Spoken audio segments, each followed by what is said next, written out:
I'm Al McFarland. Welcome to the conversation with Al McFarland. Today is a special live stream. I spent the evening, like many of you did, just checking out what's happening here in my neighborhood, North Minneapolis, with the ICE activity on Lindale and about 24th, I believe.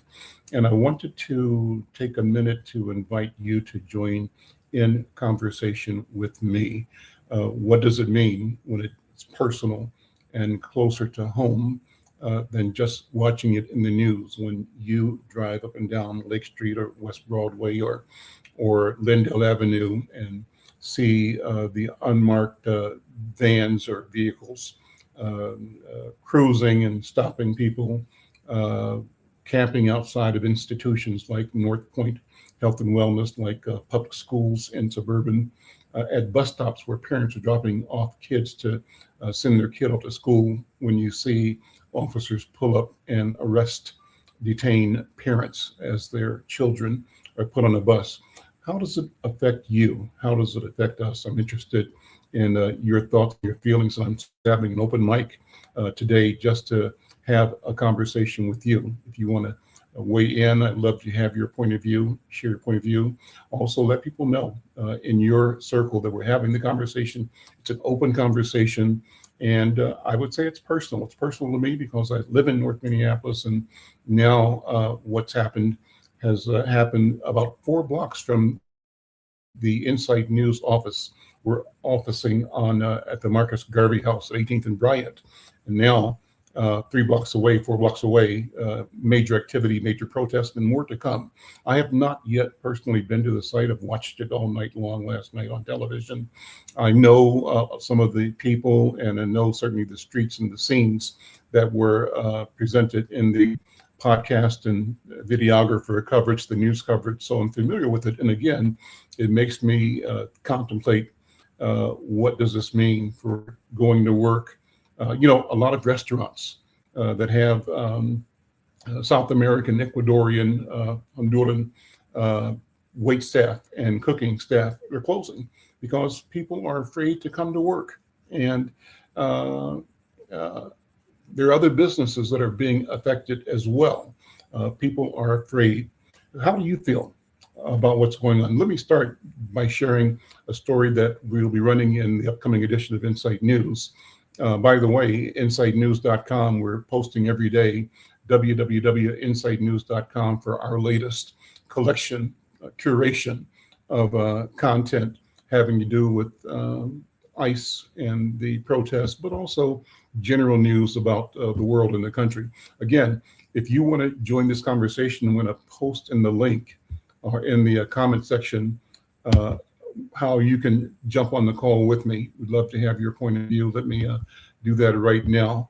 In the comment section, you'll see a note that, let's see, post it there, that includes the address to join us on StreamYard. Now, I'm going to show that on the screen. And if you follow that note, you'll be able to see the link. Maybe it's too long. I'll come back and I'll do that again and just put the link in. I'll come back to that in just a second. But if you want to join the program, here it is in this next one. There's the link. And I think you can see that. Let me double check. Yeah, copy the link. Copy the link there and click on. Celery says hi. Celery, thank you. Appreciate you for checking this out. And again, anybody else that wants to jump in this conversation, I want to have a conversation with you. I think it's one that we have to have, and the time is now. Again, Celery, thank you so much for dropping that note. If you want to join Celery, click on the link and I'll bring you on. We can have the conversation. Let me start off and set this by sharing the most recent story from Associated Press. We'll be using the story in next week's edition of Insight News. And the story, I think, was published maybe about an hour ago by AP. Let's see, January 15th at 11:25 a.m. And this is a copyright story by Associated Press. We are Associated Press members, and we are using this article as part of our purchase of agreement and services with Associated Press. The article reads, President Donald Trump on Thursday threatened to invoke an 1807 law and deploy troops to quell what he called persistent protests against the federal officers sent to Minneapolis to enforce his administration's massive immigration crackdown. The threat comes a day after a man was shot and wounded by an immigration officer who had been attacked with a shovel and broom handle. The shooting further heightened the fear and anger that has radiated across the city since an Immigration and Customs Enforcement agent fatally shot Renee Good in the head. Trump repeatedly threatened to invoke the Insurrection Act, a rarely used federal law to deploy U.S. military or federalize the National Guard for domestic law enforcement over the objections of state governors. If enough corrupt politicians in Minnesota don't obey the law and stop the professional agitators and insurrectionists from attacking the patriots of ICE who are only trying to do their job, I will institute the Insurrection Act, which many presidents have done before me, and quickly put an end to the travesty that has taken place in that once great state. Quote from Donald Trump in his social media posts. Presidents have indeed invoked the law more than 24 times, most recently in 1992 by President George H.W. Bush to end unrest in Los Angeles. In that instance, local authorities had asked for the assistance. Minnesota Attorney General Keith Ellison responded to Trump's post by saying he would challenge such an action in court. He's already suing to try to stop the surge by the Department of Homeland Security, which says it has made more than 2,000 arrests in the state since December. Of course, ICE is a DHS, Department of Homeland Security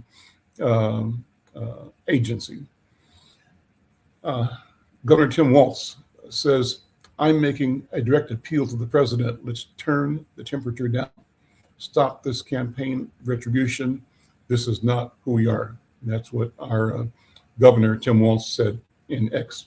Well, here's more background. Again, I'm Al McFarland. This program is The Conversation with Al McFarland. We stream live daily with different guests. Normally on Thursdays, we have book reviews by W.D. Foster with authors.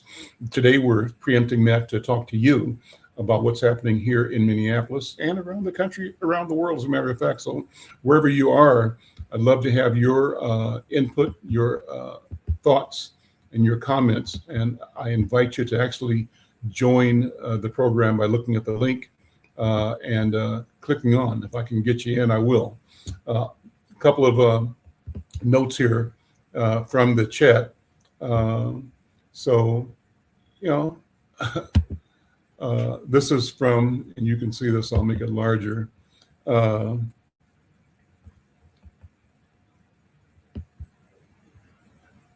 Jim Thomas. So the Trump administration has had a positive effect on my family and gas. Gas at $2 a gallon, eggs $1.99 a dozen, wages up, stocks through the roof, borders closed. Well, I guess you're happy, Jim Thomas, and thank you for sharing that. And for other people think you're happy, well, like Ryan says, congratulations, you're saving 20 cents. Well, if that's what a life is worth to you, then so be it. I'm concerned about the death of Renee Nicole Good last week. I'm concerned about the people that were shot last night here in my neighborhood in North Minneapolis. I'm not happy with that. So, and I'm not sure, where Floyd 612 is coming from. He says he needs to do that. He also needs to declare martial law when he does it. So apparently, Floyd, you feel that the president is right in sending the ICE troopers, ICE enforcement officials into Minneapolis, but you're just saying he needs to declare martial law when he does it. Thank you for your comments. If you want to join and say it in person, we'd love to have you. You see the link, come on in and we'll bring you and your voice to our public. Sassy Mo 59, thank you for your comment, says everyone is a target in the U.S. Everyone. And here's another competing point of view, good for Trump and the American people. So, people are where they are. And people see the world the way they see it. They see it through their own lens, their own vision and version of reality and truth, and their own desire for opportunity. And, God bless everybody. And we think it's important to have conversations like this. Sassy Mo, I agree with you. She says Trump will be impeached by his own party. If they fail, I think they should. I don't believe they will. But if they shouldn't or don't, I think the Democrats have to develop the kahunas, the courage to take this thing to the hilt. And Nikki El Shabazz, Minneapolis citizens are not the enemy. That's how we're being portrayed by the president of the United States, and that's a tragedy. Raslin, thank you for your comments. And she says, thank you for your good work. Raslin, haven't seen you in a long time. Good to see you around here. Thank you for all you do and your family in the community. I'm Al McFarland. We're just hanging out today to talk about what happened yesterday. I see Tyrone Vincent he says he's a Black American in Portugal. And to him, what's happening here looks like a horror show. And I think you're right. That's a good description. I think people are feeling that horror and that terror in the community. So we'll see what happens. Dara Jones, I think she's making reference to the statement about Trump being impeached. And she says it's not going to happen, or she could be talking about the previous statement where one of the viewers said that Trump should just declare martial law when he encroaches on the sovereignty of the states and cities. She could be referring to that. But thank you for the comment, Dara. Thank you so much. If you got a comment, please drop it in the chat. We want to hear from you. I'm going to continue to read some of the the breaking news story from the Associated Press that I was reading, and we'll come back to more comments. Again, the link in the comment section, I'm posting again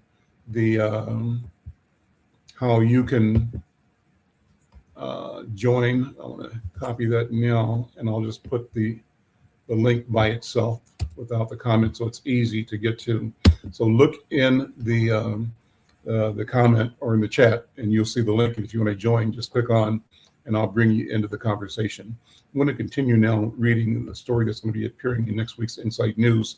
Thank you all for tuning in. Like, share, become subscribers to our channel, our YouTube channel in particular, but support us on all the other platforms that you may be in. LinkedIn, a lot of people join us from there. Thank you. And your voice is important. Your version, our versions of the truth are important. Let's communicate. Let's speak loudly, clearly, and speak always about the world that we want to create, the world that we deserve, and the world where justice and truth and equity reign supreme. So the next section of the Associated Press article says protests, tear gas, and another shooting. In Minneapolis, smoke-filled streets Wednesday night near the site of the latest shooting as federal officers wearing gas masks and helmets fired tear gas into a small crowd. Protesters responded by throwing rocks and shooting fireworks. Demonstrations have become common in Minneapolis since Good was fatally shot on January 7th. Agents who have yanked people from their cars and homes have been confronted by angry bystanders demanding they leave. This is an impossible situation that our city is presently being put in.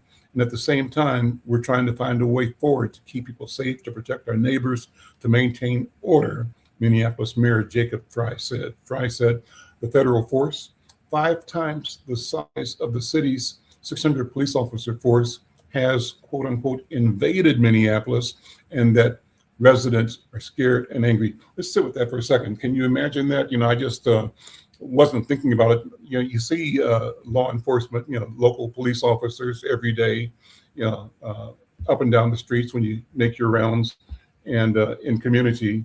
And, you might see 1 or 2 here or there, if there's something going on, a siren, but you're just not conscious of that.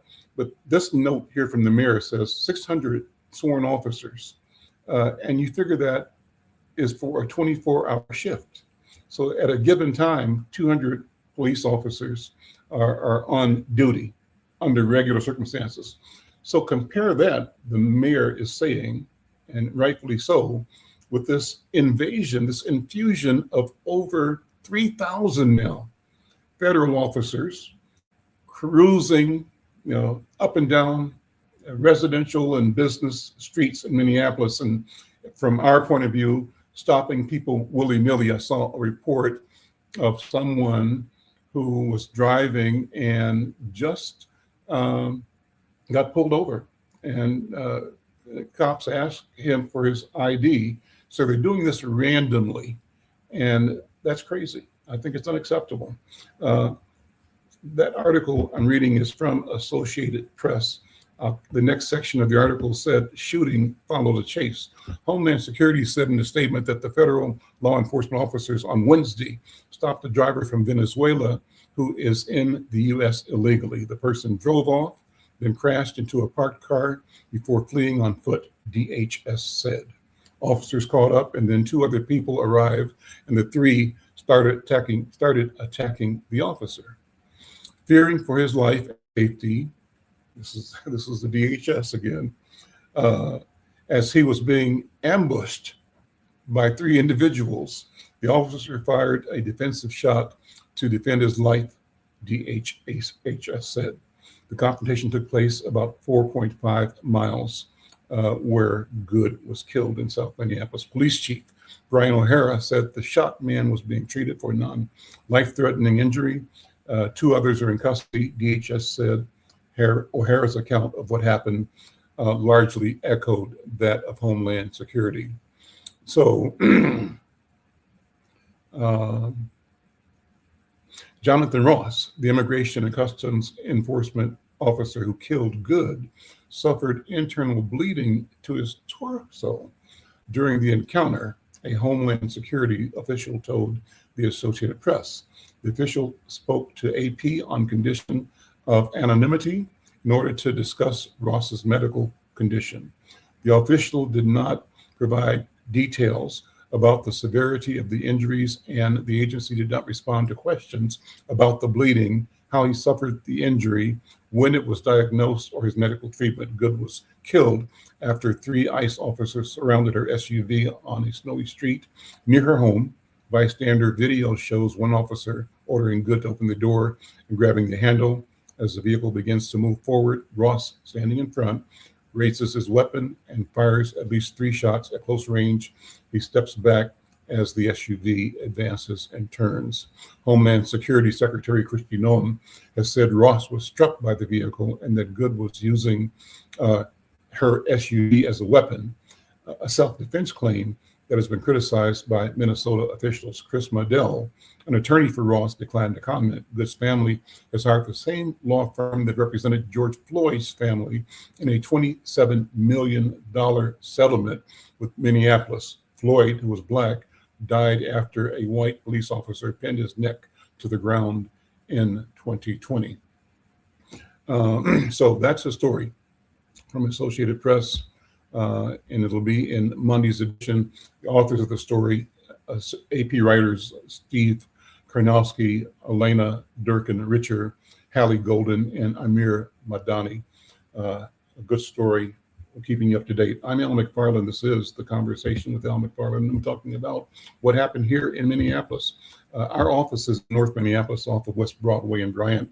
We call our office the Marcus Garvey House. And I tell you that the incidents that unfolded last night, and I haven't checked yet what's going on right now. So if you're in the community, you're in the street doing something, hit me up. Just was to bring you in and have you part of this conversation. But last night, a person was shot. There were rumors that 2 people were shot, but apparently what I'm seeing now is a report that 1 was shot, and that's where we stand. If you're an eyewitness to any ICE activity, or if your organization, your institution has been impacted by the ICE presence, I'd love to have you join the conversation. The link is here. I'll place that where you can see it on the screen and leave it up in a couple of seconds here. So let's go back to the chat and see what some of you are saying. Thank you for posting. I invite you all to like on YouTube or whatever medium you're on, and share and subscribe to our channel. So let's see, I'm going to go back up to the chat and kind of share some of Thomas Berry. Thank you, Thomas. Says we have to be collectively calm during this chaos. And I totally agree with you. Help one another and protect our families. Brother Thomas Berry, thank you. Thomas Berry is one of the champions of the reparations movement and of civic engagement in Twin Cities. Thomas, join the conversation. If you see the link here, come on and let me share or hear your thoughts. In fact, so if you see I'll put the link up here, Thomas, and if you can capture this, to click on it, I'd love to have you jump in the conversation here. Here, I'll post it again, just a second. And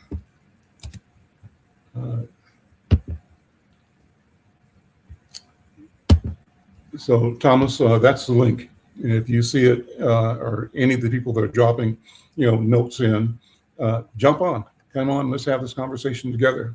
I'll leave that up and just share some more of the comments that people are making. And thank you all. Let's see.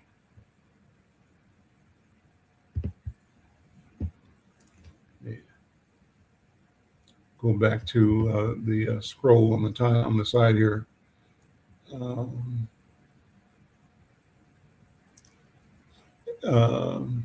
Dara Jones said, yes, she was talking about Trump being impeached. She didn't think it's going to happen. Critical 509, thank you for your comment. Doing this on YouTube, says protesters don't throw rocks, rioters do. Critical 509 says protesters stay on the sidewalks and stay nonviolent.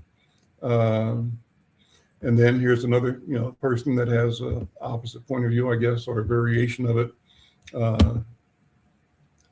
Tactical Toll says what's going on in Minnesota is retarded. What do you mean? Say more. Let me hear what your thoughts are.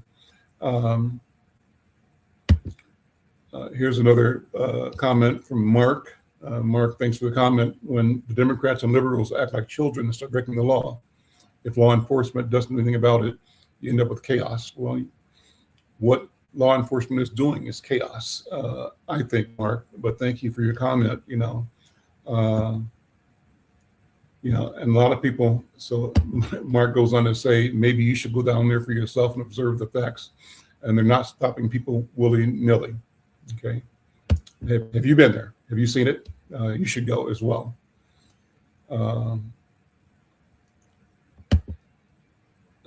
Mark continues, stop acting stupid and you won't get pulled over randomly. Okay. Okay, Mark. Cool. But Brett says people have a right to protest. Thank you, Brett. That's how the country was founded. I was listening to one of my favorite shows on Sirius XM 126. One of my favorite shows is with Greg Carr, I think, and a colleague in the morning. I'm also a part of a group called Narrative and Nubia. It's Black people that have created a social media experience where we share information. And one of the phrases I've heard that resonates with me, I'm going to ask you to think about this as well. They're describing the process that is at the core of formation of this country, the United States, as a criminal enterprise. And that's a shocking thing to hear someone call our country, our government, a criminal enterprise. But think about it. Think about the origin. So if you were, in London or somewhere in Europe and had invested and had underwritten some of the financing of merchant activity aimed at discovering wealth in new locations. And the locations that you funded ended up deciding that they didn't want you getting your dividend and decided to cut you off. From that person's point of view, what have you done? Something criminal, right? And so just another way of thinking, words matter. Words matter. How we define the world matters. And so when we look at, I also have in the current week's edition of Insight News, I'll show that in a second, I'll pull it up and show it, a photograph and an article that involved interview with one of our great elders here, Mahmoud El-Qadi. And the quote I pulled to make the headline for the front page story was that, the civil rights movement didn't start with Dr. Martin Luther King. We're going to be celebrating King's anniversary in a few days this next week, King Week. And he said, the struggle began when the first African was dragged kicking and screaming off of that boat onto the American soil. To that African, what was the formation? A criminal enterprise, a formation of people who had the power and had the evil that allowed to dehumanize and enslave other human beings. For those, you could look at that experience as being the victim of a criminal enterprise. That enterprise emerged into statehood, right? And we are living in the unfolding of that experience. So language matters. So back to the chats here. Thank you all for listening. Like, share, tell somebody else we're having the conversation. And I'd love to have your voice. Thank you for dropping notes in the chat. Let me share some more of the notes in the chat. So Mark says, why do you have to defend the indefensible? Okay. And tactical toll again. I heard that Renee Good was on her way to pick up disabled nuns and take them to church when I stopped her. Now, I haven't heard that. And tactical troll, I don't know if you or somebody that's trolling, I don't know where you're coming from with that. So I'll leave that there. I'll leave it just where it is. Here's Mark is continuing to rail on Minneapolis. Mark, I'll put your comment up again.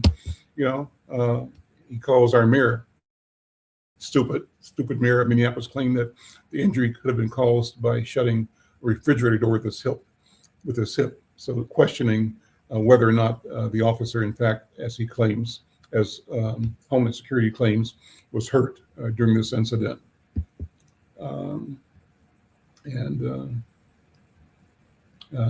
Tactical troll again. So troll, I guess that's who you are. You're instigating. You've heard that ICE is shooting people of color for sport. So you know what? That's probably, thank you. And I don't know if there's any value there. So here's something, Dara Jones, thank you, Dara, for this comment. And this is worth talking about too. Dora Jones, Dora, thanks, Mr. McFarland. I've always said this, I'm going to continue to say it.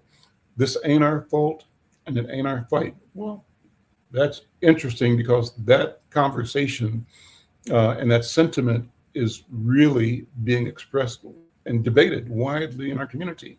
And the question is, when is it our fight? Was it ever our fight?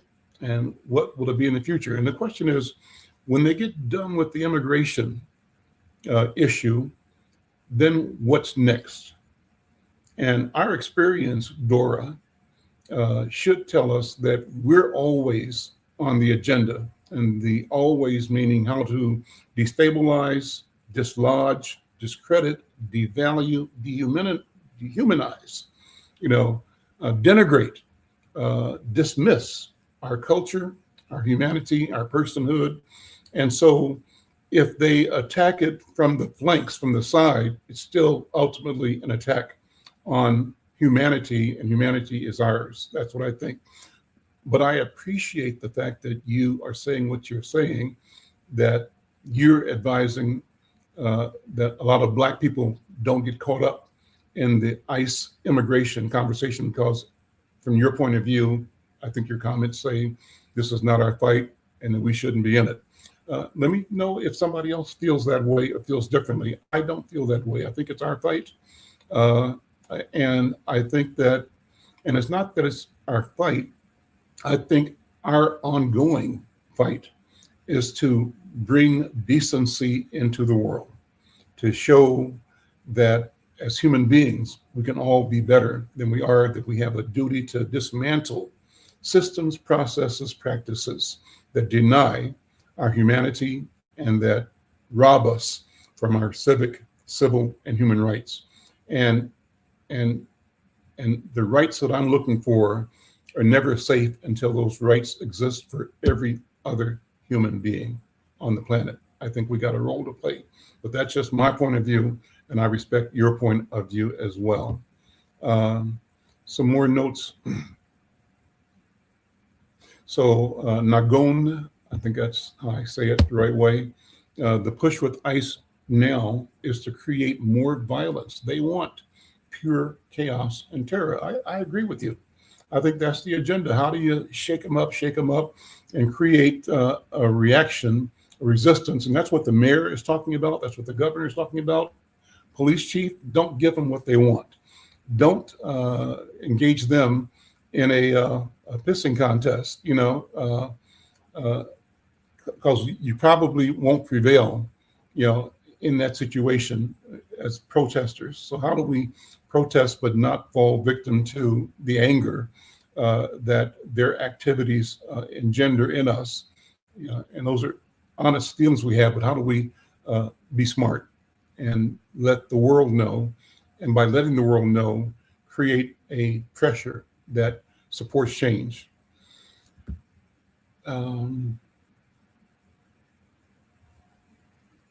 Let's see.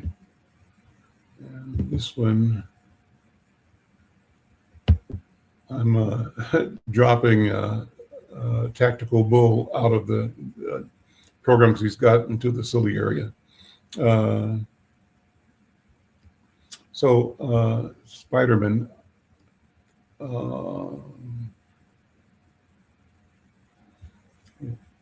is making reference to you. Spider-Man, I didn't see your earlier post, so I'm not sure what you're talking about. You say you're not calling me a liar, but when you were speaking about ICE, you responded with your opinion. I must have missed it. I'll respond again. If you want to come on the show, Spider-Man, be glad to have you. The link I posted you can find the link in the chat, and come on and let's have a conversation. So this is interesting, there we go. So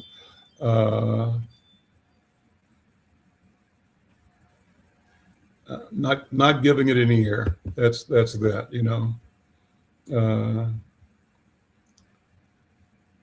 so the chat is kicking. A lot of people talking. Big Cheese is a regular, and I appreciate his comments. White tea folks are throwing water bottles and snowballs, fireworks, and interfering with impeding the ICE agents from performing their duties and deporting illegal immigrants. So that's your comment. Thank you. Spider-Man says Dr. Carr's description of America is apt. Thank you, Spider-Man, for that. It's going down. I'm Alan McFarland. This is the conversation with Alan McFarland. Love to have your voice, and we thank you who are in the chat for sharing your points of view. Boyce Jones, Boyce, how you doing, man? I haven't seen you in a long, long time. Let me share your comments. And Boyce, again, if you'd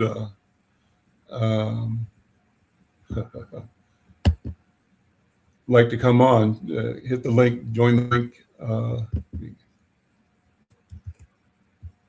I'll put it up in a second. I'd love to have you actually in. So Boyce says the difference between Linden Hills neighborhood and the North Side was evident in the fear in the eyes of ICE agents last night. Uh, Mark's pullover statement is draconian overview, once reserved for Black people, but now the general population knows our experience. There we go. There we go. Thank you. Here is the link again. And Boyce, if you can, if you're at your desktop, why don't you jump on the call here? Let's see. Hold on, I'll put it in again.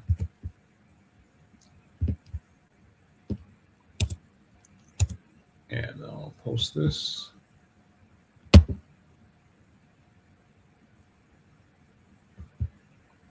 Oh, I see. So I put it in the chat. I'll put it on the screen too right now. And thanks for all this conversation. Thank you for all of you. That's it. If you're watching us on Black Press USA TV, on the Insight News channel, on LinkedIn, thank you for checking us out. Thank you for the likes and whatever you can do to expand the conversation.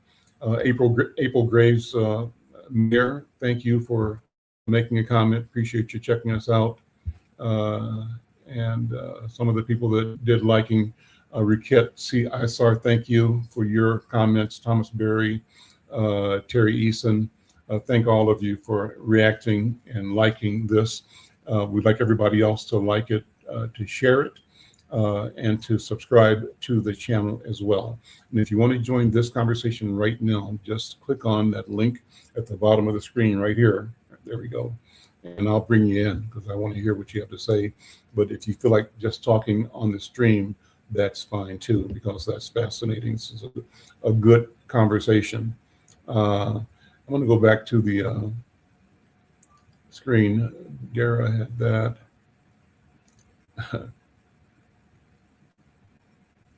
So, this guy, Dr. Gazongoy in Minneapolis, guess what, my friend, I'm dropping you.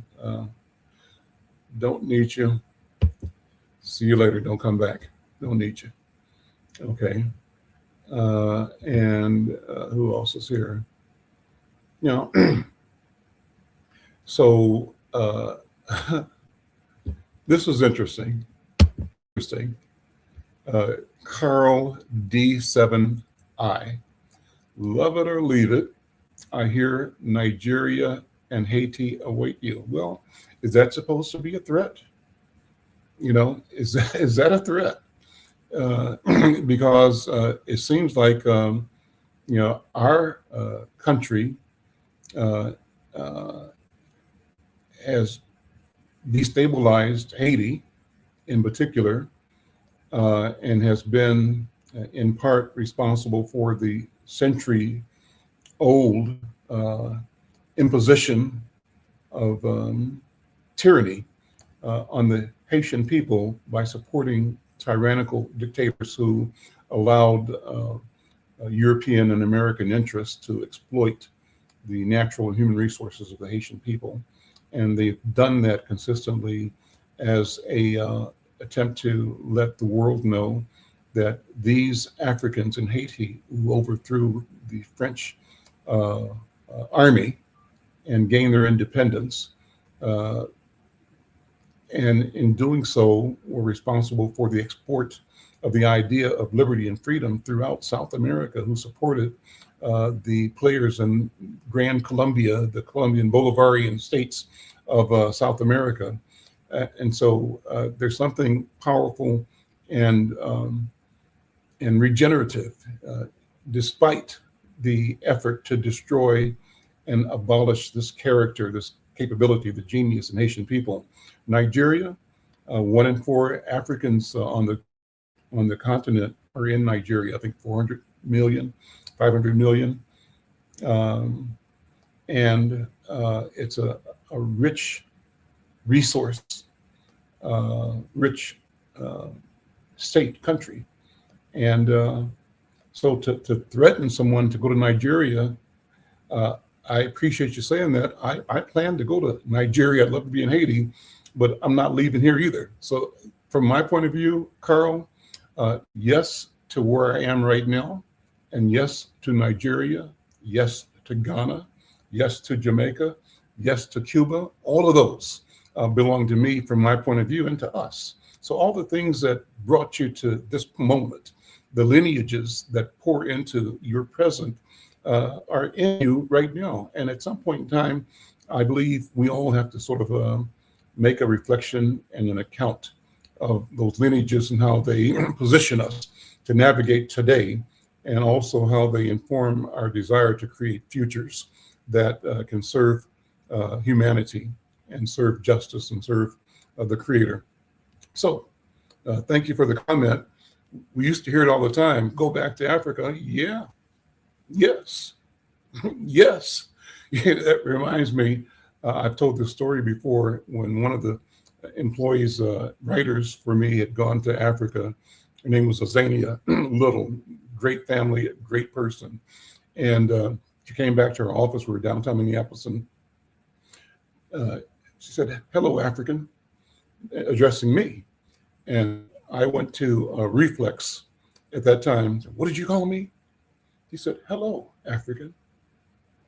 And so I said, "Say it again." And the more she said it, the better it sounded. And the issue I bring this up is that this country, you, Carl, and the network that you represent, have tried to portray everything Black or African as insufficient, inferior, negative, and instill in Black Americans and other immigrants, and not other immigrants, but Black American and succeeding immigrant populations, this idea that white is righteous and that Black and non-white is what, second choice, third choice, whatever.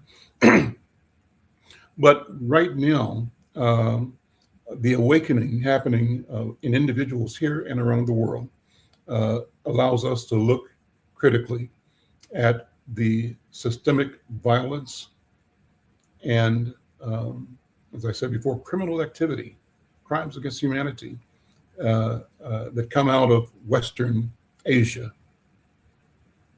Western Asia, what is that? Oh, they call it Europe. Think about it.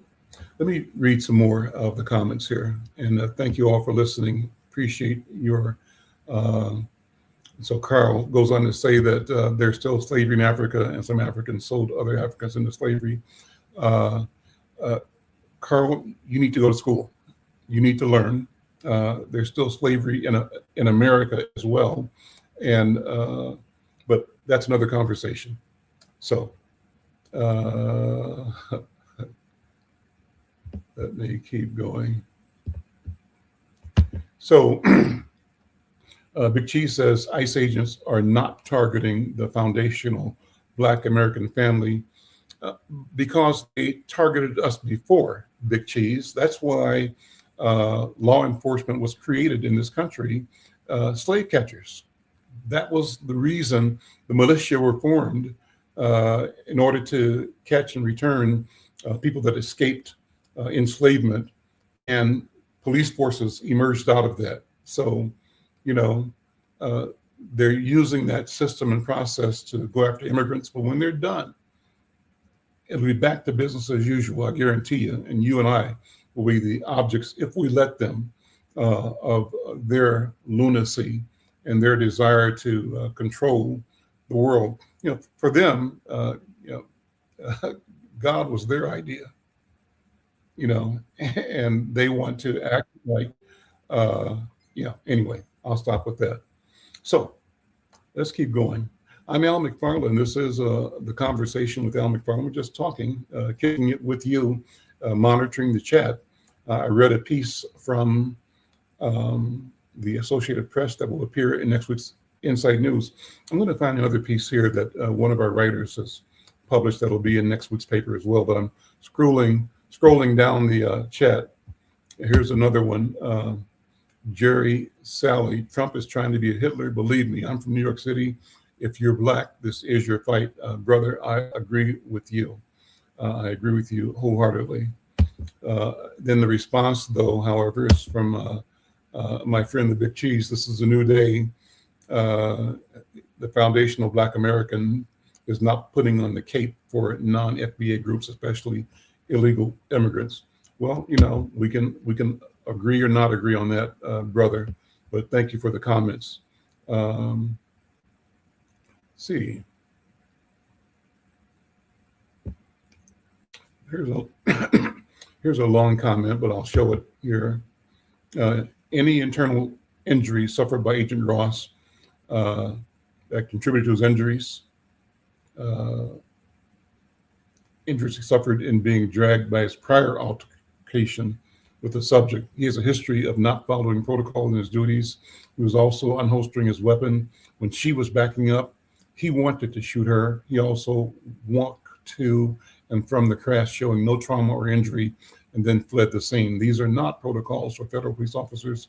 Keep the peace and stop the chaos. Much respect to your paper. Thank you, Robert, for your comment. Thank you for that. Thank you so much for that. If you got a comment, we want to hear it, drop it in the chat. We've got a very lively, rich chat going on right now. And so just like you that, here's somebody responding to that. That's crap. It's the rioters' fault, and you know it. They're not peaceful protests. They're attacking ICE officers. That's what Gerald is saying. Okay.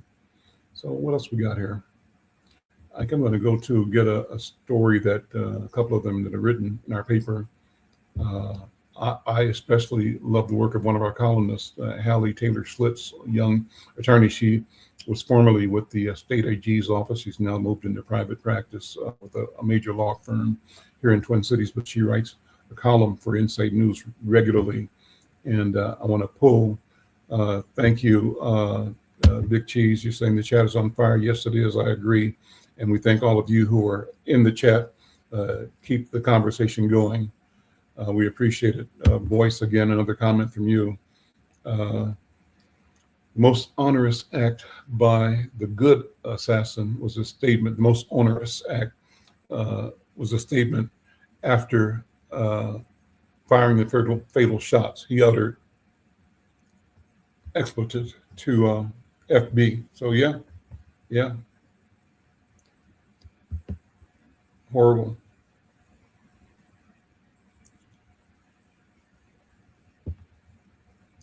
And then let me block somebody else here.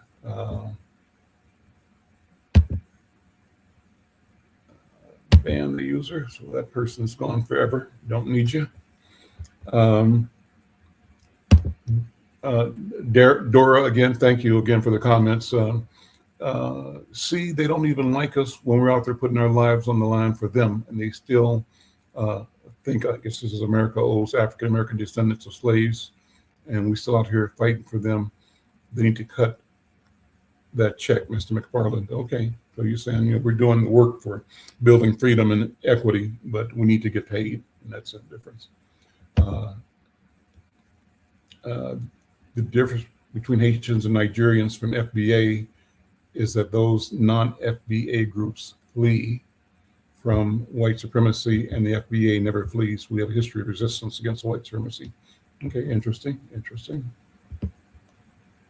And a response to the Big Cheese, you seem to forget the Haitian Revolution, 1804, signaled the end of slavery in the Western Hemisphere.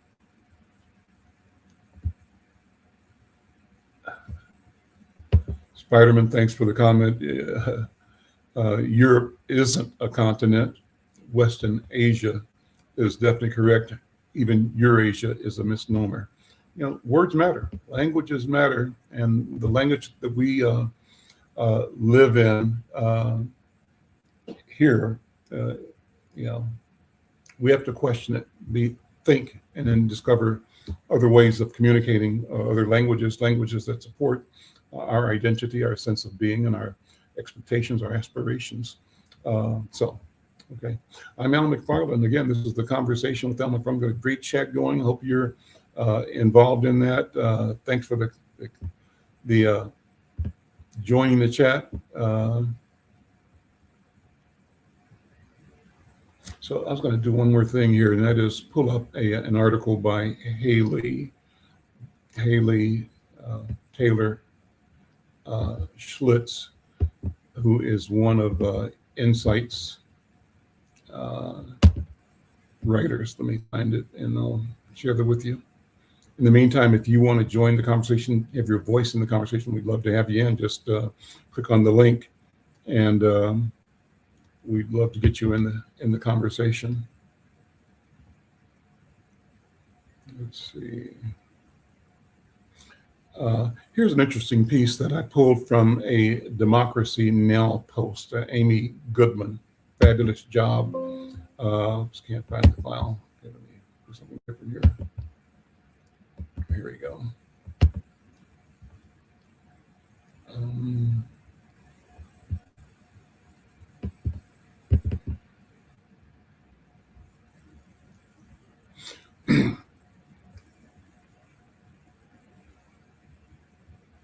I think this piece is from Haley. Just let me double check to make sure. No, that's not it. This is a piece that we put together. It's a staff piece. I'm trying to find a couple of good commentaries in our newspaper that I think you'd enjoy. But wherever you are, go to Inside News and pick up our paper. Check us out, and support the businesses that support our newspaper, so that we can keep doing the work we do. And the same thing on this channel. Let's see, that's not it. Still scrolling through my directory here for a story. A second here. So here's one that we rewrote from a post about Democracy Now! And it's an interesting story. I think you'll like it. I'll just read part of it. Some pictures go with it. But the headline of the story says, "Inside the ICE Hiring Blitz, Minimal Vetting, Maximum Controversy." When freelance journalist and military veteran Laura Jadid walked into a U.S. Immigration and Customs Enforcement ICE recruitment event in Texas in August of 2025, her intent was simple: to see what it took to apply for a job with one of the most controversial law enforcement agencies in the United States. What she encountered, she later wrote, raised grave questions about how the agency, in the midst of hiring surge, is recruiting and vetting new agents. At the Immigration and Customs Enforcement Career Expo outside Dallas, recruiters promise on-the-spot hiring, signing bonuses of up to $50,000, and a chance to serve as deportation officers. Jadid, a U.S. Army veteran with 2 tours of Afghanistan, submitted a resume, completed a brief interview that lasted roughly 6 minutes, and assumed she would never hear back, particularly given her outspoken criticisms of the Trump administration and hardline immigration enforcement. But several days later, she received what appeared to be a tentative job offer, despite never signing any paperwork, filling out required forms, and completing a background check, or even formally accepting the offer. Within weeks, she was summoned to a pre-employment drug test, which she took despite knowing she might not pass. When she logged back in to the hiring portal out of curiosity, she discovered something extraordinary. Her status was listed as having entered on duty as a deportation officer, and her background check was shown as scheduled in the future. It seems like the answer to the question, who are they hiring, is they don't know, Jadid told Democracy Now! Host Amy Goodman, describing her shock. So the story goes on. That story is going to be in Monday's Inside News. It's actually online right now at insidenews.com. But isn't that amazing? And so, we're making jokes about it. The commentators are about who they're picking up, where they're getting these guys from. We think that, the first number of hires for the goon squad for ICE were the J6ers, the people that he pardoned, and now is paying back with $50,000 signing bonuses, and they've got an axe to grind. So that story just tells you that they simply, are picking up anybody, and they're not doing professional work in vetting and hiring people. It's a show. Here's another piece that I have posted online today at insidenews.com. It's kind of a ICE protest roundup.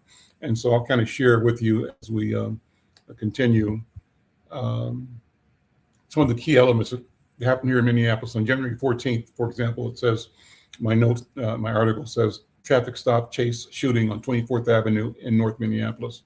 What happened? Federal immigration officers attempted a targeted traffic stop in North Minneapolis around 6:57 p.m. Events escalated into a chase and then a confrontation outside and near a home on the 600 block of 24th Avenue North, where a man was shot in the leg by a federal immigration agent. Minnesota BCA and the FBI were reported on the scene, involved in investigation activity. The DHS version of the same is that DHS says the man, described as a Venezuelan and lacking legal status, fled the stop. A struggle occurred, and two bystanders allegedly joined in with a snow shovel and a broom handle or broomstick, leading the agent to fire in self-defense. That's their version. The local witnesses' accounts, disputed elements are these. North News reported a 9/11 call via translator from a man's wife claiming agents followed him, hit his vehicle, and then shot him. The article also reports federal agents later entered the residence and he was transported to a hospital. Another community news source, Sahan Journal, includes neighborhood witnesses of a pursuit and hearing gunshots, plus uncertainty about the details, such as who used the broom or the shovel. The broader operation context, including North Minneapolis, is this. Local state officials describe a large federal surge operation across the Twin Cities, including Minneapolis, with allegations of aggressive tactics, stops, and arrests. The city of Minneapolis says Operation Metro Surge began in December 2025, bringing thousands of masked, armed DHS agents and ICE and CBP, Border Patrol, conducting raids and stops. The city and state allege unlawful actions and major public safety impacts. A PBS Associated Press report says the major surge is the largest immigration operation, and that report was January 6th. And DHS has reported on January 14th a release highlighting that the arrests in Minneapolis, highlighting arrests in Minneapolis, what they're doing. So as far as what happened on yesterday, January 14th, the protest took place around 24th and 25th Avenue North corridor. Reports describe crowds gathering quickly after the shooting, with community alerting, organizing, social media whistle warnings mentioning as a tactic for North Minneapolis. There were clashes and crowd control activities. ABC News reported that an unlawful assembly with fireworks and rocks thrown and law enforcement using crowd control measures. It places the confrontation at 24th Avenue North and notes ongoing clashes. North News was reporting at that time tear gas on Lindale at 24th and reported flash grenades, chemical irritants being used as crowds faced off with masked officers at 25th and Lindale and nearby intersections. Sahan Journal reported that tear gas was deployed multiple times, plus flashbangs and smoke and pepper balls as agents pushed people back. It also reported that an armored vehicle appeared at 23rd Avenue in Lindale, and continued conflict kept going until about 10 p.m. when the state patrol arrived and agents began exiting. So that's kind of an update. Well, we've been on this about an hour. Been a good conversation. We're going to do it again tomorrow. We've got the regular conversations with Alan McFarland program. Friday, we call it the Healing Circle. I'm joined by Dr. B or Dr. Williams, and we're going to be interviewing people about, I think, aging is the topic tomorrow. But we want to sort of add to that a continued conversation about what's happening with ICE and with the resistance to ICE in our community here in Minneapolis. I want to thank all of you who have tuned in and been involved in a lively chat.